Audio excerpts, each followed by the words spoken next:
Nandito nga tayo ngayon sa bukid kasi pinatawag tayo ni Kuya kasi pamimigay niya daw yung mga damit na to sa mga nasunugan at kailangan daw ng mga magbubuhat. Thank you Kuya Bad Boy. Thank you na madami. Yung mga damit nga na hinahakot natin ngayon ay galing sa mga kamag-anak ni Kuya. Kasi kitang-kita nyo naman yung mga kapitbahay natin talaga namang walang nasalba na kahit anong gamit o damit man lang sa bahay nila. Kaya saan to kakarga? Sa kakarga?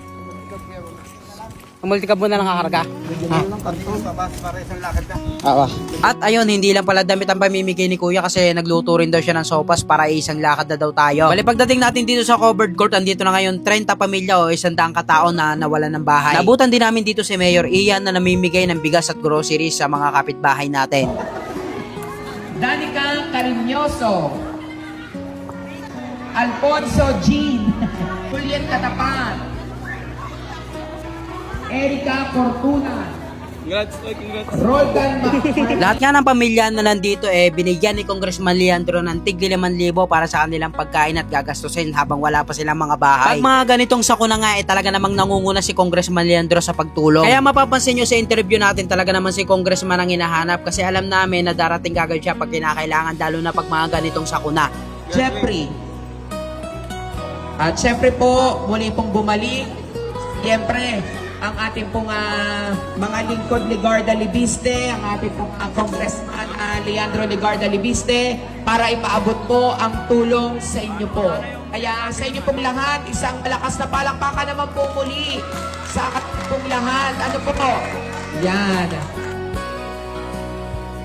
Ay, may mga course na. Ayun nga, umula naman. Ang libo na. Ang 2,000 lima. Ay, 5K nga. Ay! Yan nga. Walang bahay. May 5,000.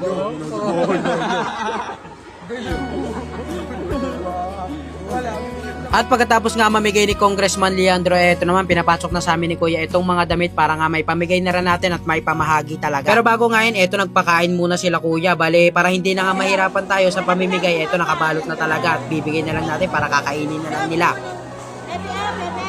Bebe, simentayan na. Ano lang sa counter.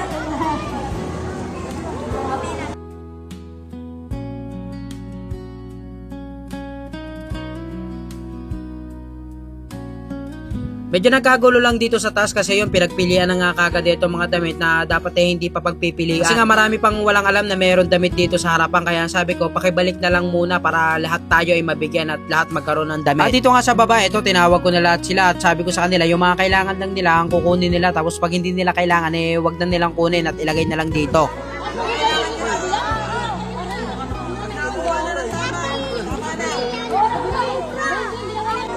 Wala pa ho kasi yung iba Talaga naman nakakita. Wala yung mga pampunas. Para kung sakaling magka-dumi. Salamat, Shopee!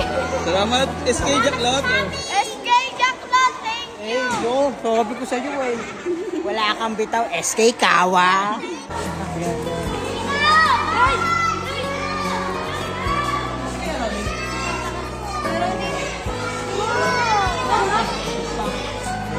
May ano na yan, may kasama ng garter. Salamat na sa idol niya. Salamat. May tibak na. May tibak na ako. Kuya Edwin. Daklat. Daklat. Salamat po. Daklat, idol. Idol. Nakakabuna kami dito. May tibak na ang nakuha. Salamat na madami dito sa mga taong to na tumulong talaga para magbigay tulong dito sa mga nangangailangan ng mga kapitbahay natin. At kung may gusto man magbigay dyan ng tulong around Lemery, gamit, damit, ano pa man yan na makatulong sa kanila, handa po akong pick upin.